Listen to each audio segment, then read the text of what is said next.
3 weeks had passed since Luna's arrival at the Riverside Animal Sanctuary, and Maria had established a routine that revolved around the scarred pit bull. Every morning before her regular volunteer duties, she would stop by Kennel 17 with a cup of coffee and a book, settling into her familiar spot on the small stool just outside Luna's cage. The progress was painfully slow, but Maria had learned to celebrate the smallest victories. Luna now positioned herself in the middle of her kennel instead of pressed against the back wall. Her dark eyes would track Maria's movements, and sometimes when Maria spoke in particularly soft tones, Luna's tail would give the faintest twitch. It wasn't quite a wag, but it was something. Dr. Peterson, the shelter veterinarian, had managed to complete a basic examination after sedating Luna for her safety and theirs. The results were heartbreaking but not surprising. Beyond the obvious external scars, Luna had several old fractures that had healed improperly, likely from being kicked or beaten. Her teeth showed signs of having been filed down, a common practice in fighting dogs to prevent them from causing too much damage to their opponents. Most troubling of all, she was severely underweight and showed signs of having had multiple litters of puppies, probably sold or used for breeding more fighting dogs. "She's maybe 3 years old," Dr. Peterson had told Maria after the examination, "but she's lived through more trauma than most dogs experience in 10 lifetimes. Physically, she'll recover with proper nutrition and care. Emotionally, that's going to take much longer." Maria had nodded, understanding the weight of what lay ahead. Luna wasn't just a dog who needed a home. She was a survivor who needed to learn how to live again. The shelter's adoption events were held every Saturday in the parking lot, where potential families could meet the available animals in a more relaxed setting. Maria always hoped that Luna might be ready to participate, but week after week the scarred pit bull remained in her kennel, still too fearful and withdrawn to be around crowds of strangers. During one particularly busy Saturday event, Maria was helping a family meet a golden retriever mix when she overheard a conversation that made her blood boil. Two men were discussing the dogs available for adoption, and one pointed toward the building where Luna's kennel was located. "Did you see that pit bull in there?" the first man said, shaking his head. "Looks like it's been through some serious fights. That's exactly the kind of dog that shouldn't be allowed around families. Once a fighter, always a fighter." His companion nodded in agreement. "Those scars tell the whole story. I wouldn't trust that animal around my kids for a second. Probably turn on you the moment something triggers it." Maria excused herself from the family she was helping and walked over to the two men, her hands clenched at her sides. "Excuse me," she said, trying to keep her voice level. "I couldn't help but overhear you talking about Luna." Both men looked surprised that someone had approached them. "Luna?" the first man asked. "The pit bull you were discussing," Maria explained. "Her name is Luna, and those scars you're talking about, they're not evidence that she's dangerous. They're evidence that she's a victim. She was rescued from a fighting ring where she was forced to fight for human entertainment. She's one of the gentlest, most traumatized animals I've ever worked with." The second man crossed his arms defensively. "Look, I'm sure you mean well, but facts are facts. Pit bulls are bred for fighting, and once they've been in the ring, they can't be trusted." "It's just their nature." "Their nature?" Maria's voice rose slightly before she caught herself. "Luna's nature is to cower in the corner of her kennel because she's so afraid of humans that she shakes when someone approaches. Her nature is to flinch at every sudden movement because she's been beaten and abused. The only thing those scars prove is that she's a survivor." The men exchanged glances, clearly uncomfortable with the conversation. "Well, maybe so," the first man said. "But you can't blame people for being cautious. A dog that looks like that is going to scare children." After the men walked away, Maria stood in the parking lot, frustrated tears threatening to spill over. She understood their fear to some extent.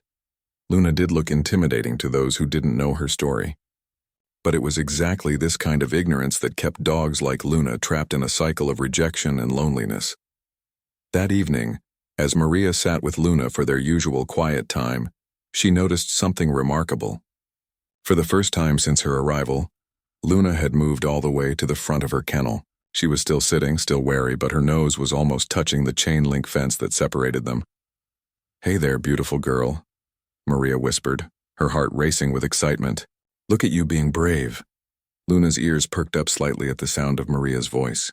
It was such a small gesture, but after weeks of seeing nothing but fear and withdrawal, it felt like a miracle. Maria slowly extended her hand toward the fence, stopping several inches away from the wire mesh. For several long minutes, neither of them moved. Then so slowly that Maria almost missed it, Luna stretched her neck forward and sniffed the air near Maria's hand. She didn't make contact, but the intention was clear. She was trying to trust. "That's my girl," Maria said softly, tears flowing freely now. "We're going to figure this out together, aren't we?" As the shelter began to close for the evening, Maria reluctantly stood to leave. But as she gathered her things, she noticed Luna do something she had never done before. The scarred pit bull moved to the side of her kennel closest to where Maria was standing and lay down, positioning herself so she could watch Maria's departure. It was a small thing, but it spoke volumes. Luna was beginning to form an attachment, the first step in learning to trust humans again. But Maria knew that this progress, precious as it was, wouldn't be enough to change public perception. Luna still looked like a fighter to most people, and until someone could see past her scars to her gentle heart, she would remain trapped behind those kennel bars. Walking to her car that night, Maria found herself thinking about the two men from earlier and their dismissive comments about Luna's appearance. She wondered how many other people had walked past Kennel 17 and made the same snap judgments. How many potential families had Luna lost simply because of how she looked rather than who she was? Tomorrow would bring new challenges and hopefully new small victories. But tonight Maria allowed herself to feel hopeful. Luna had taken her first tentative step toward trusting again, and that was something worth celebrating, even if the rest of the world wasn't ready to see it yet. 3 weeks had passed since Luna's arrival at the Riverside Animal Sanctuary, and Maria had established a routine that revolved around the scarred pit bull. Every morning before her regular volunteer duties, she would stop by Kennel 17 with a cup of coffee and a book, settling into her familiar spot on the small stool just outside Luna's cage. The progress was painfully slow, but Maria had learned to celebrate the smallest victories. Luna now positioned herself in the middle of her kennel instead of pressed against the back wall. Her dark eyes would track Maria's movements, and sometimes when Maria spoke in particularly soft tones, Luna's tail would give the faintest twitch. It wasn't quite a wag, but it was something. Dr. Peterson, the shelter veterinarian, had managed to complete a basic examination after sedating Luna for her safety and theirs. The results were heartbreaking but not surprising. Beyond the obvious external scars, Luna had several old fractures that had healed improperly, likely from being kicked or beaten. Her teeth showed signs of having been filed down, a common practice in fighting dogs to prevent them from causing too much damage to their opponents. Most troubling of all, she was severely underweight and showed signs of having had multiple litters of puppies, probably sold or used for breeding more fighting dogs. "She's maybe 3 years old," Dr. Peterson had told Maria after the examination, "but she's lived through more trauma than most dogs experience in 10 lifetimes. Physically, she'll recover with proper nutrition and care. Emotionally, that's going to take much longer." Maria had nodded, understanding the weight of what lay ahead. Luna wasn't just a dog who needed a home. She was a survivor who needed to learn how to live again. The shelter's adoption events were held every Saturday in the parking lot, where potential families could meet the available animals in a more relaxed setting. Maria always hoped that Luna might be ready to participate, but week after week the scarred pit bull remained in her kennel, still too fearful and withdrawn to be around crowds of strangers. During one particularly busy Saturday event, Maria was helping a family meet a golden retriever mix when she overheard a conversation that made her blood boil. Two men were discussing the dogs available for adoption, and one pointed toward the building where Luna's kennel was located. "Did you see that pit bull in there?" the first man said, shaking his head. "Looks like it's been through some serious fights. That's exactly the kind of dog that shouldn't be allowed around families. Once a fighter, always a fighter." His companion nodded in agreement. "Those scars tell the whole story. I wouldn't trust that animal around my kids for a second. Probably turn on you the moment something triggers it." Maria excused herself from the family she was helping and walked over to the two men, her hands clenched at her sides. "Excuse me," she said, trying to keep her voice level. "I couldn't help but overhear you talking about Luna." Both men looked surprised that someone had approached them. "Luna?" the first man asked. "The pit bull you were discussing," Maria explained. "Her name is Luna, and those scars you're talking about, they're not evidence that she's dangerous. They're evidence that she's a victim. She was rescued from a fighting ring where she was forced to fight for human entertainment. She's one of the gentlest, most traumatized animals I've ever worked with." The second man crossed his arms defensively. Look, I'm sure you mean well, but facts are facts.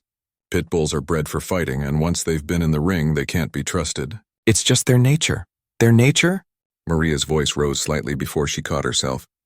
Luna's nature is to cower in the corner of her kennel because she's so afraid of humans that she shakes when someone approaches. Her nature is to flinch at every sudden movement because she's been beaten and abused. The only thing those scars prove is that she's a survivor. The men exchanged glances, clearly uncomfortable with the conversation. Well, maybe so, the first man said. But you can't blame people for being cautious. A dog that looks like that is going to scare children. After the men walked away, Maria stood in the parking lot, frustrated tears threatening to spill over. She understood their fear to some extent. Luna did look intimidating to those who didn't know her story. But it was exactly this kind of ignorance that kept dogs like Luna trapped in a cycle of rejection and loneliness. That evening, as Maria sat with Luna for their usual quiet time, she noticed something remarkable. For the first time since her arrival, Luna had moved all the way to the front of her kennel. She was still sitting, still wary, but her nose was almost touching the chain-link fence that separated them. "Hey there, beautiful girl," Maria whispered, her heart racing with excitement. "Look at you being brave." Luna's ears perked up slightly at the sound of Maria's voice. It was such a small gesture, but after weeks of seeing nothing but fear and withdrawal, it felt like a miracle. Maria slowly extended her hand toward the fence, stopping several inches away from the wire mesh. For several long minutes, neither of them moved. Then so slowly that Maria almost missed it, Luna stretched her neck forward and sniffed the air near Maria's hand. She didn't make contact, but the intention was clear. She was trying to trust. "That's my girl," Maria said softly, tears flowing freely now. "We're going to figure this out together, aren't we?" As the shelter began to close for the evening, Maria reluctantly stood to leave. But as she gathered her things, she noticed Luna do something she had never done before. The scarred pit bull moved to the side of her kennel closest to where Maria was standing and lay down, positioning herself so she could watch Maria's departure. It was a small thing, but it spoke volumes. Luna was beginning to form an attachment, the first step in learning to trust humans again. But Maria knew that this progress, precious as it was, wouldn't be enough to change public perception. Luna still looked like a fighter to most people, and until someone could see past her scars to her gentle heart, she would remain trapped behind those kennel bars. Walking to her car that night, Maria found herself thinking about the two men from earlier and their dismissive comments about Luna's appearance. She wondered how many other people had walked past Kennel 17 and made the same snap judgments. How many potential families had Luna lost simply because of how she looked rather than who she was? Tomorrow would bring new challenges and hopefully new small victories. But tonight Maria allowed herself to feel hopeful. Luna had taken her first tentative step toward trusting again, and that was something worth celebrating, even if the rest of the world wasn't ready to see it yet. Maria's breakthrough with Luna had given her hope, but she knew they needed help from a professional. After some research, she contacted Sarah Mitchell, a certified animal behaviorist who specialized in rehabilitating trauma survivors. Sarah had worked with fighting dogs before and understood the unique challenges they faced. When Sarah first met Luna, she spent nearly an hour just observing from a distance. She watched how Luna positioned herself in the kennel, how she reacted to different sounds and movements, and most importantly, how she interacted with Maria. What she saw impressed her. "This dog has made remarkable progress," Sarah told Maria after their first session. "The fact that she's bonded with you shows that her capacity for trust isn't completely broken. But we need to be very careful about how we proceed. One bad experience could set her back months." Sarah introduced a systematic approach to Luna's rehabilitation. They started with basic desensitization exercises, helping Luna become comfortable with everyday sounds and movements. Sarah would sit outside the kennel and slowly introduce different noises: keys jingling, papers rustling, phones ringing, while offering Luna high-value treats through the fence. Initially, Luna would retreat to her corner at every new sound, but gradually she began to associate these noises with good things. The breakthrough came during their second week of training when Sarah dropped her clipboard accidentally. Instead of cowering, Luna looked toward the sound and then at Sarah as if asking, "Where's my treat?" "She's learning that unexpected things don't always mean danger," Sarah explained to Maria. That's huge for a dog with her background. Meanwhile, the shelter staff had noticed Maria's dedication to Luna and were beginning to share her optimism. Tom, one of the kennel attendants, started spending extra time with Luna during his cleaning rounds. He would talk to her softly while he worked, and slowly, Luna began to show interest in his presence. "You know," Tom told Maria one afternoon, "I think she's actually getting prettier. I mean, the scars are still there, but there's something different about her face. She looks less afraid, more alert. Her eyes aren't as sad as they used to be." Tom was right. As Luna's confidence grew, her entire demeanor was changing. She held her head higher, her posture was more relaxed, and there was a spark in her dark eyes that hadn't been there before. She was beginning to look like a dog instead of a victim. But the real test came during Luna's first venture outside her kennel. After 6 weeks of careful preparation, Sarah decided Luna was ready for a short walk in the shelter's enclosed exercise yard. Maria and Tom were both present for moral support as Sarah slowly opened the kennel door. Luna froze at the threshold, her body tense with uncertainty. For several minutes, she simply stood there, looking between the open door and the familiar safety of her kennel. Sarah waited patiently, holding a leash but not attempting to attach it yet. "Come on, sweet girl," Maria encouraged softly. "Remember me? I'm not going anywhere." Finally, with tiny, hesitant steps, Luna emerged from her kennel. Her legs were shaking and she stayed close to the ground, ready to bolt back to safety at any moment. But she was outside, breathing fresh air and feeling sunlight on her scarred coat for the first time since her rescue. The transformation was immediate and profound. As Luna stepped onto the grass in the exercise yard, something seemed to awaken in her.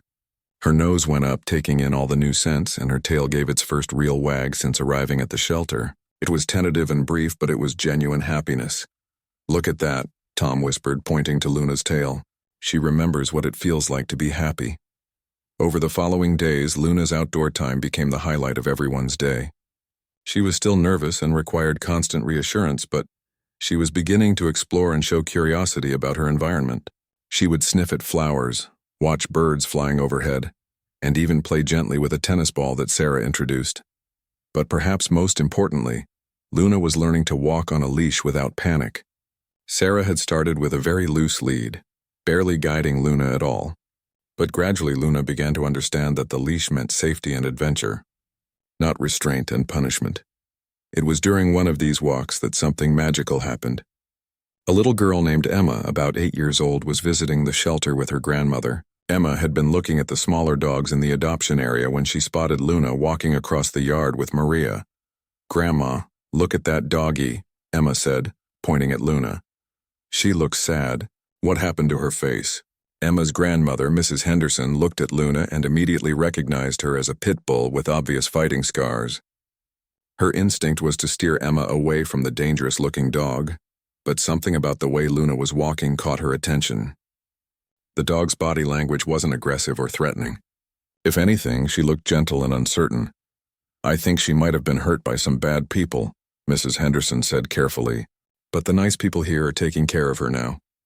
Emma watched Luna with the pure, uncomplicated compassion that only children possess. "Can we meet her, Grandma? She looks like she needs a friend." Maria noticed the little girl watching Luna and approached the fence where they were standing. "Would you like to know about Luna?" she asked. "She's learning how to trust people again after some very mean people hurt her." Emma's eyes filled with tears. "People hurt her? But why would anyone hurt a doggie?" "Some people make very bad choices," Maria explained gently. "But Luna is safe now and she's getting better every day. She's learning that there are good people in the world who want to help her." "Is she nice?" Emma asked. "She's very nice," Maria assured her. "She's just scared because of what happened to her before. But she's getting braver every day."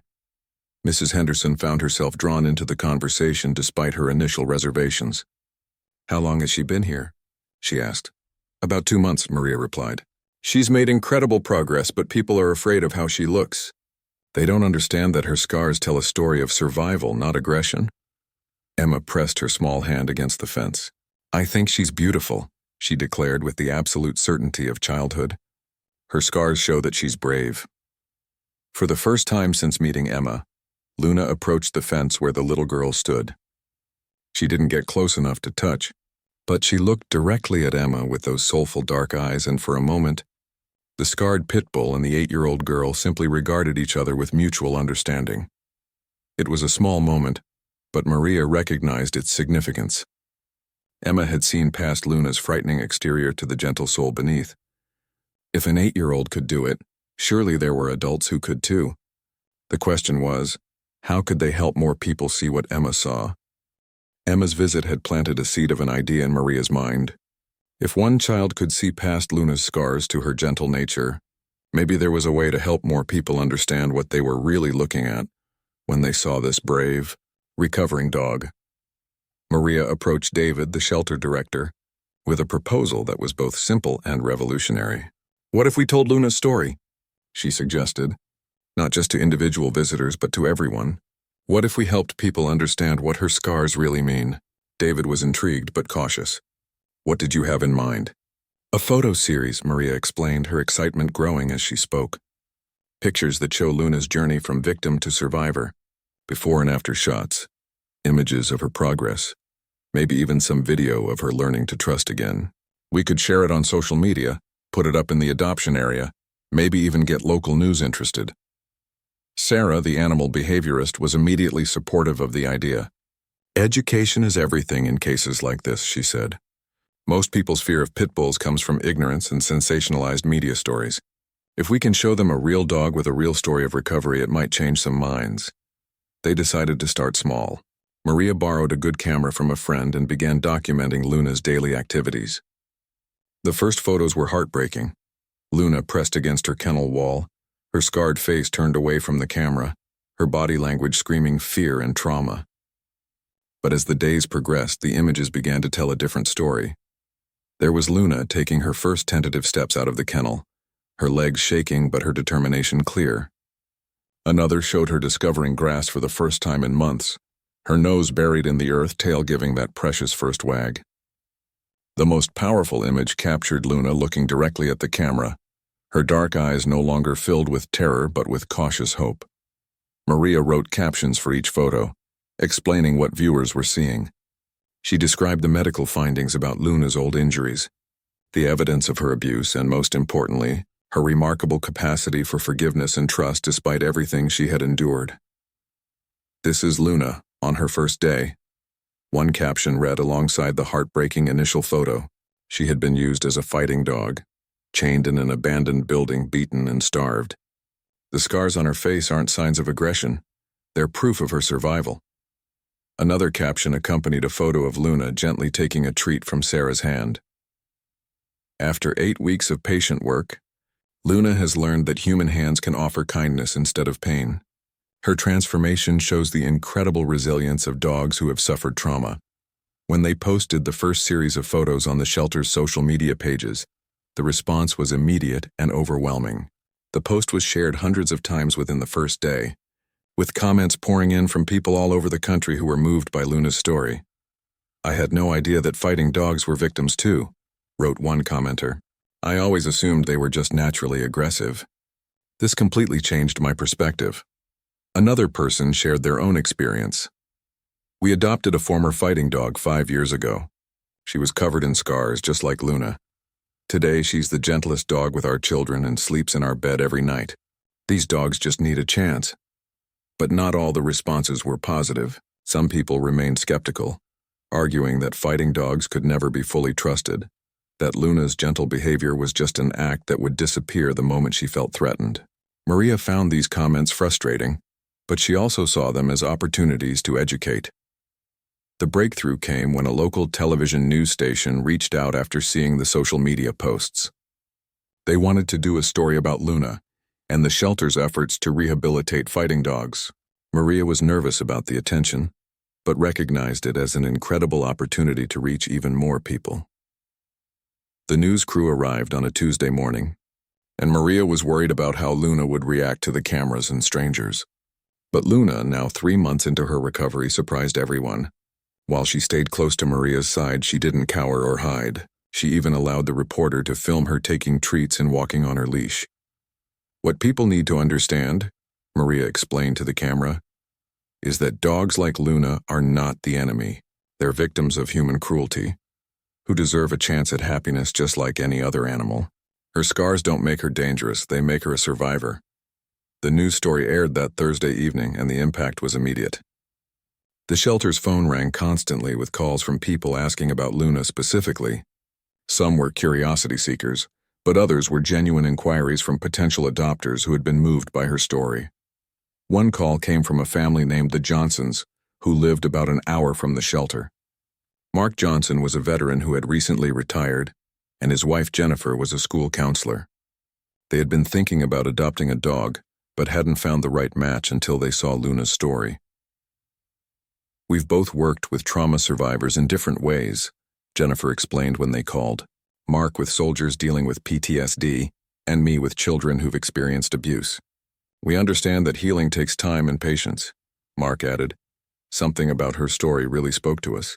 She reminds me of some of the guys I've worked with who've been through hell, but still have the capacity for trust and love. We'd like to meet her if that's possible." Maria felt a flutter of excitement but tried to manage her expectations. Many people who expressed initial interest ended up changing their minds once they saw Luna in person. Her appearance was still intimidating to many, despite all the progress she had made. The Johnsons arrived the following Saturday, and Maria was struck immediately by their calm, patient demeanor. They didn't rush toward Luna's kennel or try to force interaction. Instead, they sat quietly while Maria explained Luna's routine and progress. When they finally approached Luna's area, the scarred pit bull did something that surprised everyone. Instead of retreating to her usual corner, she came to the front of the kennel and sat down, looking at the visitors with curiosity rather than fear. "Hello, Luna," Jennifer said softly. "We've heard so much about you." Luna's tail gave a small wag and Mark smiled. "She's beautiful," he said, and Maria could tell he meant it. "Those scars tell a story of strength, don't they?"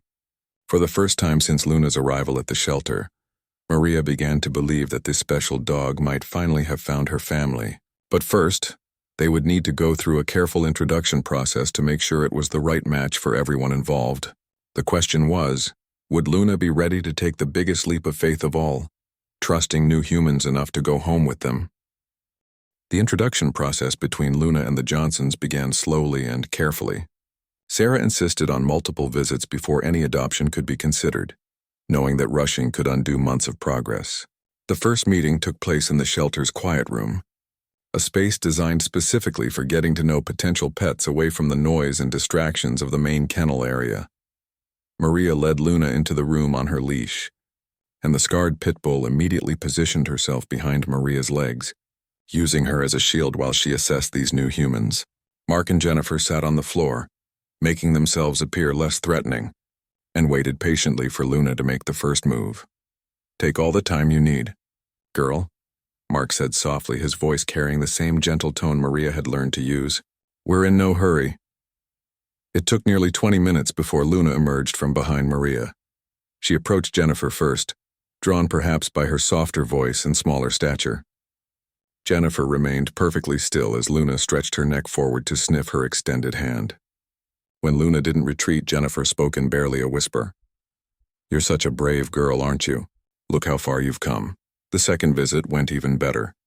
Luna remembered the Johnsons and approached them more quickly. She even accepted treats from Mark's hand, though she remained ready to retreat at any sudden movement. Most importantly, she began to relax in their presence, eventually lying down on the floor near them instead of remaining tensely alert. By the third visit, something remarkable happened. Luna approached Mark while he was sitting on the floor and, after a moment of hesitation, gently placed her scarred head on his knee. It was the first time she had initiated physical contact with anyone other than Maria, and the gesture brought tears to Jennifer's eyes. "She's choosing us," Jennifer whispered to Mark, afraid to break the spell of the moment. Mark slowly raised his hand and gently stroked Luna's damaged ear. Instead of flinching away, Luna leaned into the touch, her tail wagging softly against the floor. It was a moment of pure trust that spoke volumes about how far she had come. Sarah observed this interaction with professional satisfaction. "This is exactly what we want to see," she told Maria later. "Luna is generalizing her trust. She's learning that if Maria says these people are safe, then they probably are.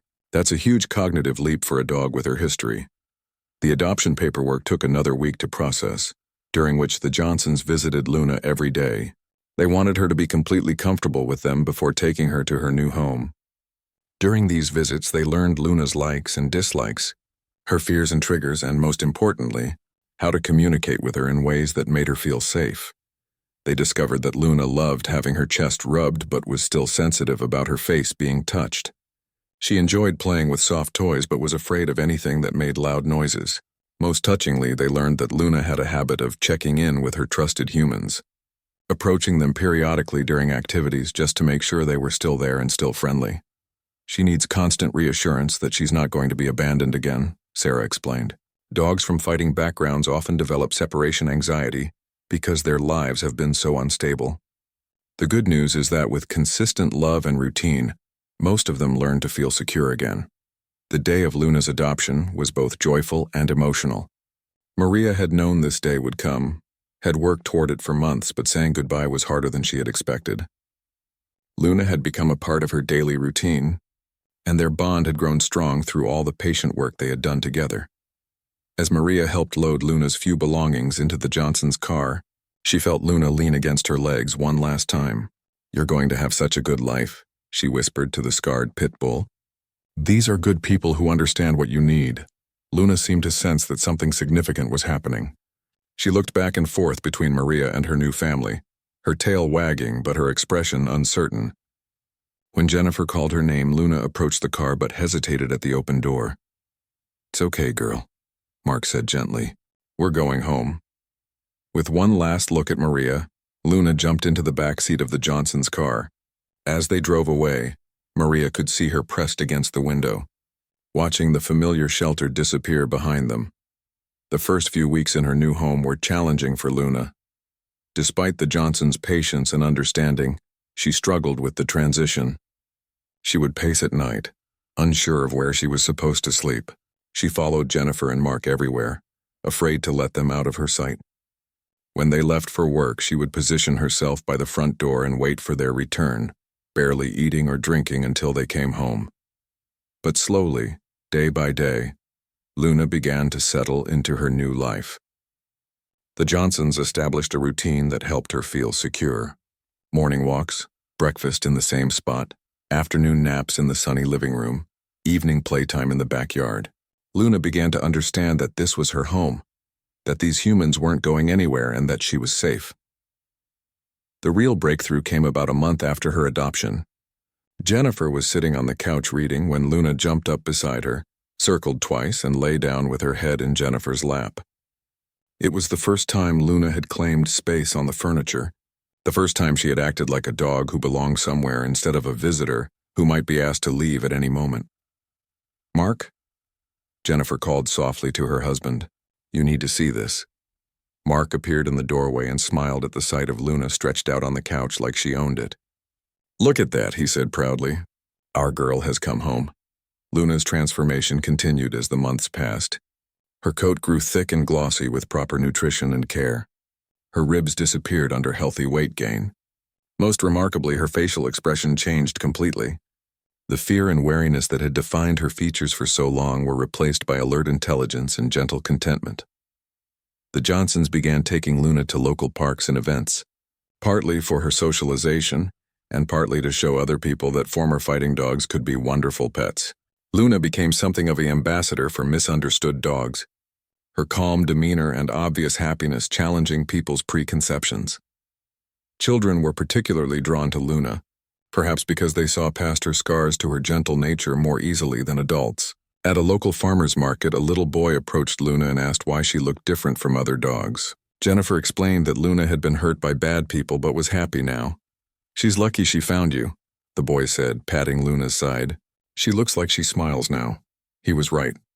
Luna did look like she was smiling, her mouth slightly open, her eyes bright with contentment. The scared, broken dog who had cowered in Kennel 17 had become a confident, loving pet who brought joy to everyone she met.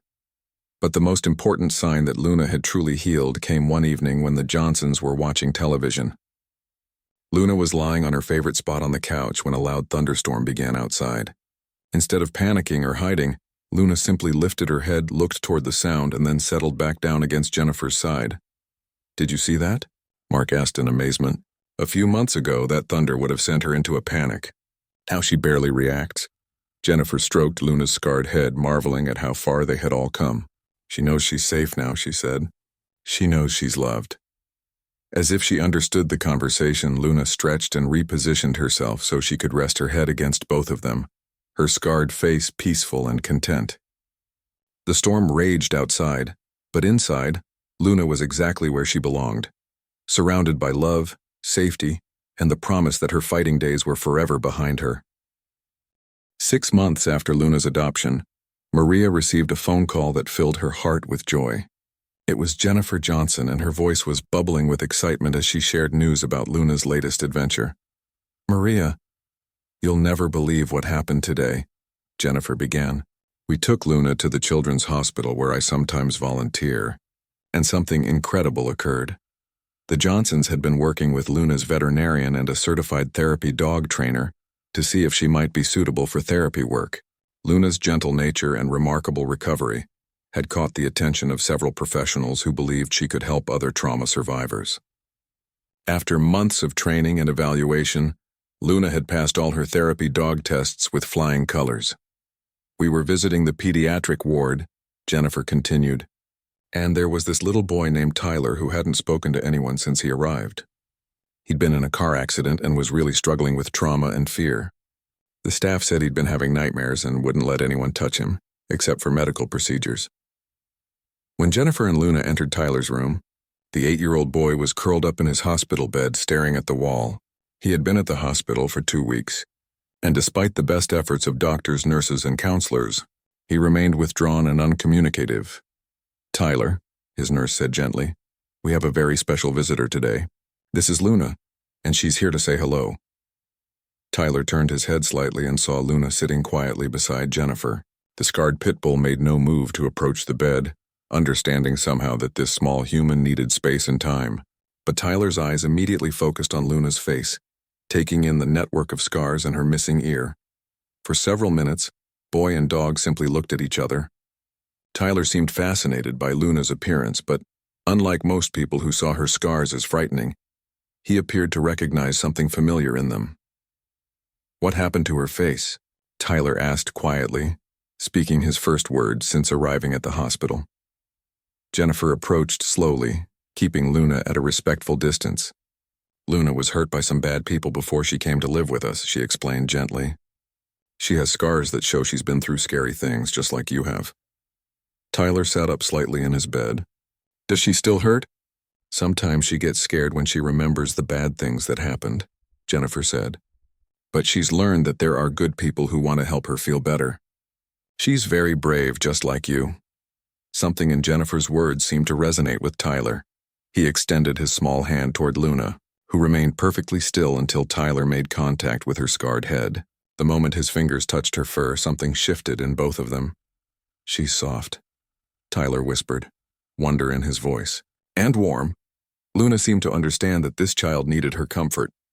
Very slowly, she moved closer to the bed, allowing Tyler to pet her more freely.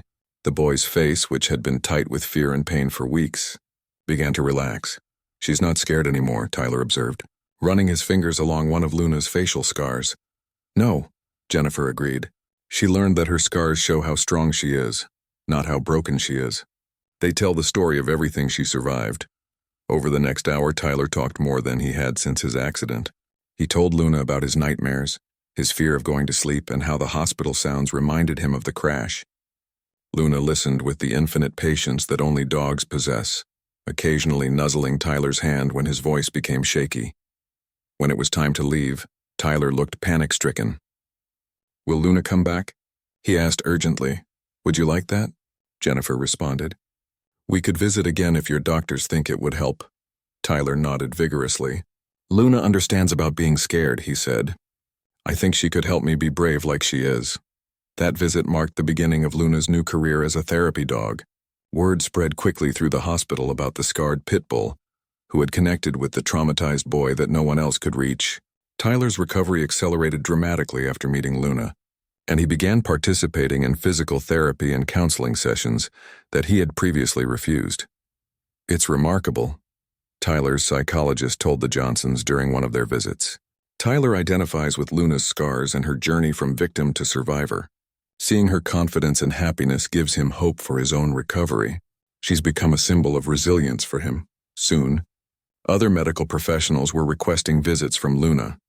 She began working with children who had experienced various traumas: abuse, accidents, medical procedures, family loss. Her scarred face, which had once made people cross the street to avoid her, became a source of comfort for young patients who felt damaged themselves. The irony wasn't lost on Maria when Jennifer shared these developments.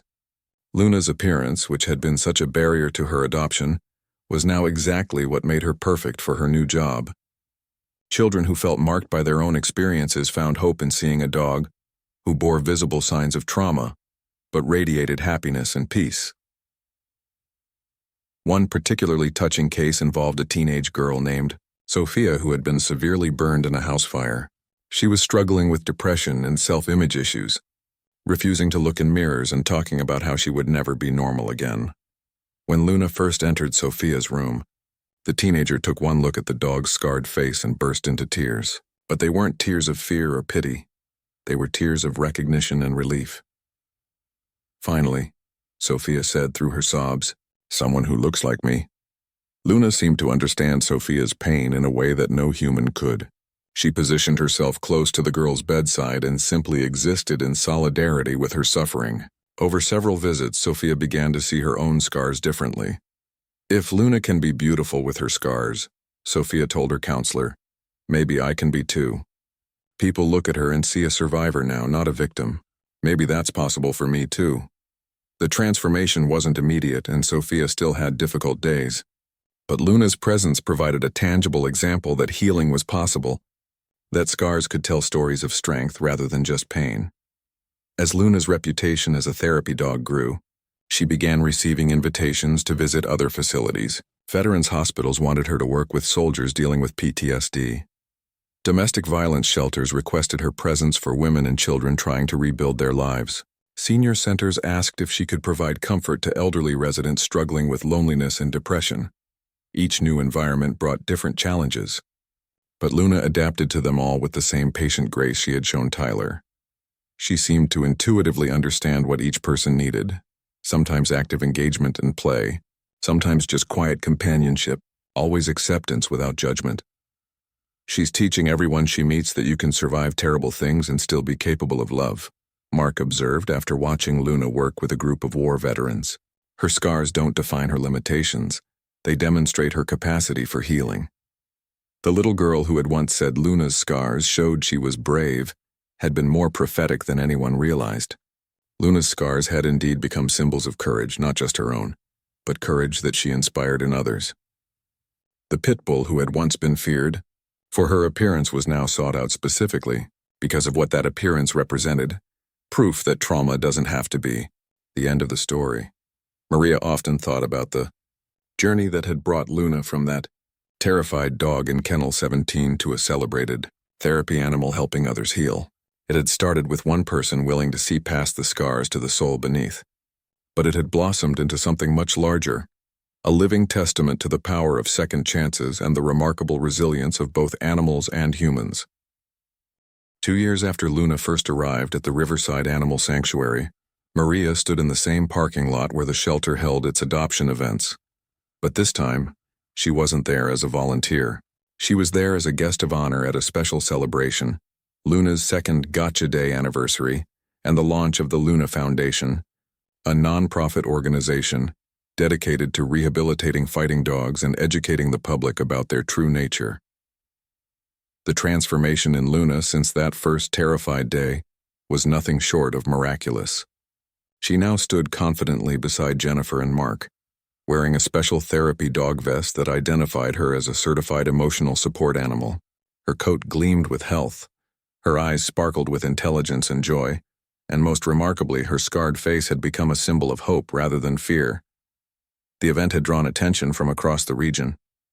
Local news crews were present, along with representatives from animal welfare organizations, families who had adopted former fighting dogs, and dozens of people whose lives Luna had touched through her therapy work. Even Tyler, the young boy from the hospital, was there with his parents walking without assistance for the first time since his accident. "Luna saved my life," Tyler announced when given the microphone to share his story. "When I first saw her scars, I thought she was like me, broken. But she taught me that scars just mean you survived something hard. And when people ask about my leg braces, I tell them I'm like Luna. I'm a survivor too." The crowd erupted in applause, and Luna, as if understanding she was being praised, sat up straighter and wagged her tail. She had learned to love attention, a remarkable change from the dog who had once cowered at the sound of human voices. Sarah Mitchell, the animal behaviorist who had worked with Luna from the beginning, took the stage to explain the broader impact of Luna's story. "In the 2 years since Luna's rescue, public attitudes toward pit bulls and fighting dogs have begun to shift in our community," she announced. "Adoption rates for these breeds have increased by 40% at local shelters, and we've successfully rehabilitated and placed over 30 former fighting dogs using techniques we developed while working with Luna." The Luna Foundation itself was the brainchild of several people who had been inspired by her journey. Maria had left her job to become the foundation's director, dedicating herself full-time to helping dogs like Luna find second chances. The Johnsons served on the board, and even Emma, the little girl who had first declared Luna beautiful, had organized lemonade stands to raise money for the cause. "What we've learned from Luna," Maria explained to the gathered crowd, "is that every dog deserves to be judged as an individual, not as a representative of their breed or their past." Luna was labeled unadoptable when she first arrived at our shelter. Today she's helped dozens of trauma survivors find healing and hope. The foundation's work had expanded beyond just dog rehabilitation. They had developed educational programs for schools, teaching children about responsible pet ownership and animal welfare. They worked with law enforcement to better identify and prosecute dogfighting operations. Most importantly, they provided resources and support for families interested in adopting dogs with traumatic backgrounds. One of the Foundation's most successful programs was their Scars to Stars initiative, which paired former fighting dogs with local veterans dealing with PTSD. The program recognized that both groups had experienced trauma and could benefit from supporting each other's healing journey. James Rodriguez, a Marine veteran who had adopted a former fighting dog named Bruno through the program, spoke about his experience. "When I first met Bruno, I saw my own struggles reflected in his eyes," he shared. "We both had been through hell, and we both needed someone who understood." Luna showed us it was possible to heal together. As the celebration continued, Luna worked the crowd like the professional therapy dog she had become. She approached each person with the same gentle confidence, allowing children to pet her scars while she nuzzled elderly visitors who reminded her of her beloved hospital patients. She posed patiently for photos and accepted treats and praise with equal grace. The most emotional moment of the day came when Mrs. Henderson, Emma's grandmother who had initially been fearful of Luna, approached the stage with a special presentation. She had become one of Luna's biggest advocates after witnessing her granddaughter's immediate connection with the scarred pit bull. 2 years ago, I would have crossed the street to avoid a dog like Luna, Mrs. Henderson admitted to the crowd. My fear was based on ignorance and prejudice. But my granddaughter saw something I couldn't. She saw Luna's heart. Today, I want to present Luna with something special. Mrs. Henderson unveiled a beautiful wooden plaque engraved with Luna's image and the words, "Luna, teacher of courage, ambassador of hope, proof that love heals all wounds." Below the inscription was a quote that had become the Luna Foundation's motto. "Scars tell the story of survival, not surrender." As if she understood the significance of the moment, Luna approached Mrs. Henderson and gently placed her paw on the woman's hand. The gesture brought tears to many eyes, including Mrs. Henderson's, who knelt down to hug the dog she had once feared. The local news coverage of the event reached thousands of people, many of whom had never considered that fighting dogs could be rehabilitated. The story sparked conversations in living rooms, schools, and community centers about the difference between victims and perpetrators, about the power of second chances, and about the importance of looking beyond surface appearances to see the truth beneath. One viewer, a shelter director from 3 states away, called the Luna Foundation the next day. We have 5 former fighting dogs that have been with us for over a year, she explained. Nobody wants them because of how they look. After seeing Luna's story, I'm wondering if we've been approaching this all wrong. Can you help us? That call was the first of many. Within 6 months, the Luna Foundation was consulting with shelters across the country, helping them develop rehabilitation programs and public education campaigns. Luna herself traveled to several of these locations, serving as a living example of what was possible when people were willing to see past their preconceptions. The ripple effects of Luna's transformation continued to spread in ways both large and small. Children who met her at school presentations went home and asked their parents to volunteer at animal shelters. Adults who heard her story began to question their own biases about other misunderstood groups. Families who had never considered adopting a pit bull began to see them as potential pets rather than threats. Perhaps most importantly, other dogs in situations similar to Luna's original circumstances began to benefit from the awareness her story had created. Fighting rings were being broken up more frequently as communities became more vigilant. Rescue organizations reported increased funding and volunteer support. And slowly but surely, public perception of pit bulls and other bully breeds began to shift from fear to understanding. As the celebration wound down and guests began to leave, Maria found herself standing with Luna in the exact spot where she had first seen the terrified dog being led into the shelter. The contrast was staggering. Where once there had been a broken, fearful animal who flinched at every sound, now stood a confident, happy dog whose presence brought comfort to everyone she met. "Did you ever imagine this when you first saw her?" Jennifer asked, joining Maria and Luna in their quiet moment of reflection. Maria shook her head, watching as Luna contentedly surveyed the departing crowd. "I hoped she would find a good home and learn to trust again. I never dreamed she would become a teacher and healer for so many others." Luna looked up at Maria with those expressive dark eyes that had once held only fear and now sparkled with intelligence and contentment. In that gaze, Maria saw the completion of a journey that had started with one person's willingness to see past the scars to the soul beneath.